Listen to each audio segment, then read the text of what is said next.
Hello students, this is Kumar Utpal once again from RFC classes. Last 2 videos में हमने देखा है quadratic equations के स्टैंडर्ड फार्मूला, उन्हें सॉल्व करने का मेथड, और हमने एक मेथड जो कि क्वाड्रेटिक फार्मूला का इस्तेमाल करके क्वाड्रेटिक इक्वेशंस को सॉल्व करने का तरीका सीखा। आज इस वीडियो में हम लोग क्वाड्रेटिक इक्वेशंस को सॉल्व करेंगे by the use of completing the square method. Completing the square definitely it refers कि इसमें कहीं ना कहीं इस जो भी क्वाड्रेटिक इक्वेशन हमें दिया रहेगा उसे हमें किसी स्क्वायर के फॉर्म में तोड़ना है। इसके लिए मैं स्टार्टिंग में बताना चाहूँगा जो 2 आइडेंटिटी हम लोग शुरू से पढ़ते आए हैं, that is a plus b whole square is equal to a square plus b square plus c 2ab and a minus b whole square equal to a square plus b square minus 2ab। ये दोनों identities हमारे लिए useful होंगी। यहाँ पे basic formula है, सारे लोग जानते होंगे आई होप। तो हम लोग इस दोनों टर्म में अपने किसी क्वाड्रेटिक इक्वेशन को चेंज करने की कोशिश करें और उसके बाद उसके सॉल्यूशन को फाइंड आउट करें।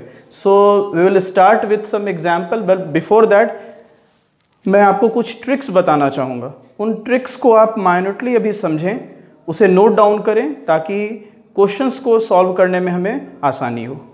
देखो, इसमें कोई भी इक्वेशन अगर दिया रहता है, से for example a x square plus b x plus c equal to 0, आप सभी जानते होंगे ये a is the coefficient of x square, b is the coefficient of x and c is the constant term. Step number 1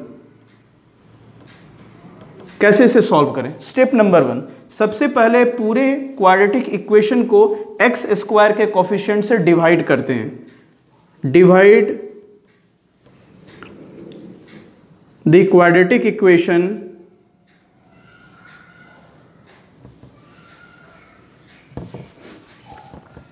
by the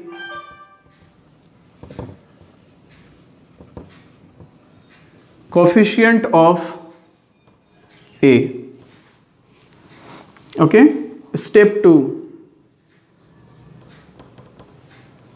step 2, पूरे equation को divide करने के बाद मैं यहाँ पे से फॉर एग्जांपल क्या होगा, ये पूरे में a से अगर डिवाइड हो जाता है तो ये इक्वेशन बन जाएगा x square plus b by a into x plus c by a equal to 0।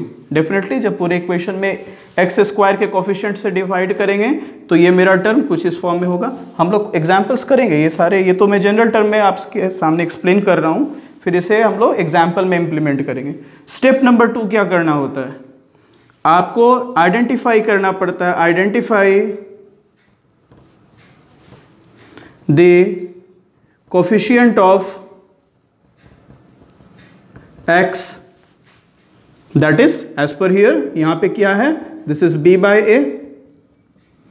Step number 3, divide the coefficient of x by 2, that means this will be b by 2a। Step number 4, ये जो term coefficient of x by 2 करने के बाद आया है, इस term को square करना है। Square b by 2a, that means b by 2a whole square and add both the sides of equation. बस इन चारों स्टेप को ध्यान में रखना है। ये चारों स्टेप अगर ध्यान में रहेंगे, कंप्लीटिंग स्क्वायर का क्वेश्चन आराम से बनेगा। हाँ, मैंने यहाँ पे रोका है, इसके बाद हम लोग एग्जाम्पल में देखेंगे कि किस तरह से क्वेश्चंस को आगे प्रोसीड करना है। सो मैं रिकमेंड करूँगा फिर से आप ये सारे जो बोर्ड पे लिखे हुए इन्हें आप नोट डाउन कर लें ताकि हम लोग क्वेश्चन में प्रोसीड कर सकें। Please note down all this one. Okay, hope सारे लोगों ने नोट डाउन कर लिया होगा। अब हम कुछ एग्जाम्पल करेंगे। एग्जाम्पल नंबर 1, मैं क्वाड्रेटिक इक्वेशन ले रहा हूँ। This is 3x² minus of 5x plus 2 equal to 0. 3x square minus 5x plus 2 equal to 0. Solve this equation, solve the quadratic equation by completing the square method. Completing the square method, right? So मैंने जो steps बताया आपको करने, आप उसे इसमें use करें. X square के कोफिशिएंट से पूरे इक्वेशन में डिवाइड करना है. तो क्या होगा, 3x square minus of 5x plus 2 by 3 is equal to 0/3, that is 0. फिर मैं इसे ब्रेक कर रहा हूँ, this will be x square minus of 5/3x plus of 2/3 equal to 0. ये हमारा एक इक्वेशन x स्क्वायर के कोफिशिएंट से अगर मैं डिवाइड करता हूँ तो मिला. ध्यान देना, ये भी हमारे लिए क्या है, क्वाड्रेटिक इक्वेशन ही है. हुआ कुछ नहीं है, केवल कोफिशिएंट से डिवाइड किया गया. याद करना अपने स्टेप 2 और 3 को, x के कोफिशिएंट को आइडेंटिफाई करना. यहाँ पे x का कोफिशिएंट साइन को अभी भूल जाया जाए तो ये क्या है, 5/3. ओके, इसका क्या करते हैं, हाफ करने पे कितना आएगा बेटा, 5/3 का हाफ, दैट इज 5/6. और क्या करते हैं, फिर इसके स्क्वायर को ऐड करते हैं, दैट इज 5/6 के होल स्क्वायर को ऐड करना. मैं फिर से रिपीट कर रहा हूँ स्टेप 2, 3 को. स्टेप 2 में x के कोफिशिएंट को आइडेंटिफाई करना, दिस इज 5/3. उसका हाफ करना, दिस इज 5/6. और फिर उसका स्क्वायर करना, दिस इज 5/6 का होल स्क्वायर. और इस टर्म को दोनों साइड ऐड करना. उसके पहले मैं एक काम कर रहा हूं, मैं सारे x वाले टर्म को एक साथ रख रहा हूं और डिजिट को दूसरे साइड कर दे रहा हूं. ये क्या हो जाएगा बेटा, x square minus 5/3x equal to minus of 2/3. I believe किसी को दिक्कत नहीं हो रही होगी. यहां से आगे प्रोसीड करते हैं. इस टर्म को इंप्लीमेंट करते हैं, ऐड करते हैं बोथ द साइड. याद रखना, किसी भी इक्वेशन में सेम क्वांटिटी को ऐड करने पे, माइनस करने पे, डिवाइड करने पे किसी इक्वेशन में कोई भी डिफरेंस नहीं आता है.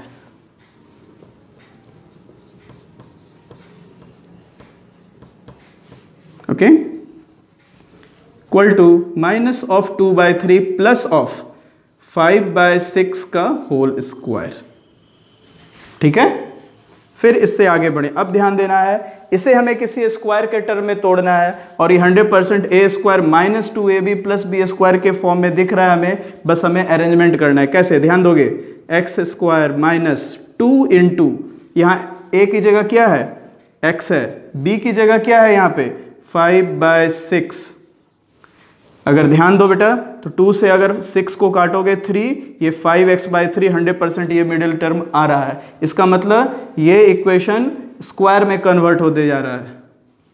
और आप इसे 5/6 का होल स्क्वायर ही लिखें अपनी अंडरस्टैंडिंग के लिए. हाँ, RHS में आपको यहाँ पे सॉल्व करना होगा. This will B minus 2/3 plus of 25/36. मैं इस पार्ट को यहाँ पे ही सॉल्व कर दे रहा हूँ. आप ध्यान दोगे, एलसीएम 36 होगा बेटा. 12 2 जा 24 minus of 24 plus 25, that is this will be equal to 1/36. Right, RHS मेरा ये पार्ट था, इसको मैंने सॉल्व करा 1/36. अब देखो, ये तो 100% a square minus 2ab plus b square के टर्म में है. हम लोग इसे डायरेक्टली लिख सकते हैं, x माइनस 5/6 का whole square will be equal to 1/36.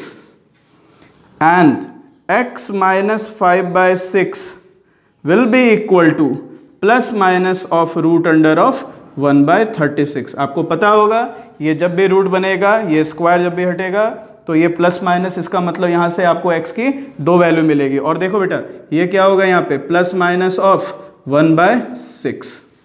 अब मैं अगला कैलकुलेशन x माइनस 5/6 को प्लस 1/6 के इक्वेट करूंगा. दूसरे में x माइनस 5/6 को माइनस 1/6 में इक्वेट करूंगा. Okay, so x minus 5/6 equal to plus minus 1/6. मैं इसे 2 पार्ट में लिख रहा हूं. x minus 5/6 will be equal to plus में 1/6 लिखा, और दूसरे सेक्शन में x माइनस 5/6 को किसके बराबर करा, माइनस ऑफ 1/6 में. ध्यान दो बेटा, x will be equal to 1/6 plus of, ये माइनस उधर चला जाएगा, 5/6. आप इसे सॉल्व कर लेंगे, आपको पता चलेगा ये कितना आ रहा है, इससे 6/6, दैट इज इसकी वैल्यू यहाँ से x की वैल्यू 1 आई हमारे लिए। इसे अगर मैं सॉल्व करूँ तो x will be equal to -1/6 plus of 5/6, definitely this will be 6 -1 + 5 that is 4/6। आप इसे कट करेंगे 2/3, यहाँ से आपको x की value 2/3। So for this particular quadratic equation 3x² - 5x + 2 = 0, we got two equation, that is x will be equal to 1 and x will be equal to 2/3. This is what the answer we have. Okay, so हम लोग एक और example देखते हैं इसमें, example 2। ये examples हमें हमारे कॉन्सेप्ट्स को क्लियर करने में काफ़ी मदद करेंगे। मैं आपको रिकमेंड करूँगा आप पहले वाले एग्जाम्पल्स को बहुत अच्छे से समझें, बनाएं। एग्जाम्पल 2 में थोड़ा अपने फ्लो में आएँ और उसे बनाने की कोशिश करें। सो एग्जाम्पल 2 में एक इक्वेशन ले रहा हूँ। This is 8x² minus of 14x minus of 15 equal to 0. This is what the quadratic equation we have, और इसे सेम कंप्लीटिंग स्क्वायर मेथड से हमें इसे सॉल्व करना है। रूल पे आएंगे, x² के कोफिशिएंट से पूरे इक्वेशन में डिवाइड करना है। This is x² minus 14/8x minus 15/8 equal to 0। आप चाहें तो इसे मिनिमाइज कर सकते हैं। This is x² minus 7x/4 minus of 15/8 equal to 0। और लिखा जा सकता है इसे बेटा, x² minus 7x/4 equal to 15/8, right. Side work start करना है। x का कोफिशिएंट, साइन को भूल जाना बेटा, 7/4, x का कोफिशिएंट sin/4, इसका हाफ करो 7/8 और इसका स्क्वायर करेंगे बेटा 7/8 का होल स्क्वायर। ठीक है, x का कोफिशिएंट साइन को भूलते हुए 7/4 है सर, उसका हाफ 7/8 है और उसका स्क्वायर 7/8 का होल स्क्वायर। सॉल्व करेंगे बेटा इसको फटाफट, दोनों साइड में ऐड करना है। x² minus 7x/4 plus of 7/8 का whole square equal to 15/8 plus, मैं डायरेक्टली कर रहा हूँ यहाँ पे 7 7 7 जा 49 प्लस 8 8 जा 64, क्योंकि यही काम में मुझे करना भी था। अब ध्यान दो, ये फिर उसी तरह से x² माइनस 2 इंटू a की जगह यहाँ पे x है बेटा, b की जगह पे 7/8। ध्यान देना 2 से अगर 8 को काटेंगे 4, 7x/4 साइन के साथ 100% सही आ रहा है। आप इसको आप चाहें तो यहाँ पे सॉल्व कर लें। 64 8 से लगाएंगे, ये कितना हो जाएगा 120 प्लस 49, दिस इज 169/64, राइट। और ये 100% मेरे से यहाँ पे मिस हो गया है। दिस विल बी 7/8 का होल स्क्वायर, यहाँ पे ऐड करेंगे। ठीक है, ये वाले टर्म मिस हो गए थे मेरे से, तो ये क्या होगा, x माइनस 7/8 का whole square will be equal to 169/64। Okay, और फिर आप इसे लिख सकते हैं x minus 7/8 equal to plus minus of root under 169/64, that will be 169 13 का होता है बेटा, प्लस माइनस 13/8। सो इसे नोट डाउन करें, हम लोग x की वैल्यू पे प्रोसीड करेंगे। एक बार x की वैल्यू प्लस 13/8 से और एक बार x की वैल्यू माइनस 13/8 से निकलेगी, राइट। सो x माइनस 7/8 का स्क्वायर प्लस माइनस 13/8, दो सेक्शन में इसे डिवाइड करते हैं। x minus 7/8 equal to plus of 13/8 and x minus 7/8 will be equal to minus of 13/8, right. इससे सॉल्व करेंगे x की value, x will be equal to 13/8 plus of 7/8 that is 20/8। आप इसे 4 से लगा लें, that means x will be equal to 5/2। एक value हमें निकल गई है, दूसरी वैल्यू के लिए x will be equal to minus of 13/8 plus of 7/8, कितना होगा बेटा, minus 13 plus 7 minus of 6/8, that means x will be equal to minus of 2/3, So here we found two value, x is equal to 5/2 and x is equal to -2/3. This is what the answer we have. I hope सारे लोगों को completing the square method में समझने में किसी को दिक्कत नहीं होनी चाहिए। और आप ये सारे एग्जाम्पल्स फिर से देखें। अगर आपको अच्छा लगता है तो आज मैं रिक्वेस्ट कर रहा हूँ आप सारे लोग मेरे चैनल को लाइक और सब्सक्राइब करें। आप मुझे कमेंट भी करें, मुझे बताएं कि किस तरह से इसे इम्प्रूव किया जा सकता है। और भी किसी की क्वेरीज होंगी आप उसमें कमेंट कर सकते हैं। So thank you very much. We will see in the next video some other important topic. Thank you.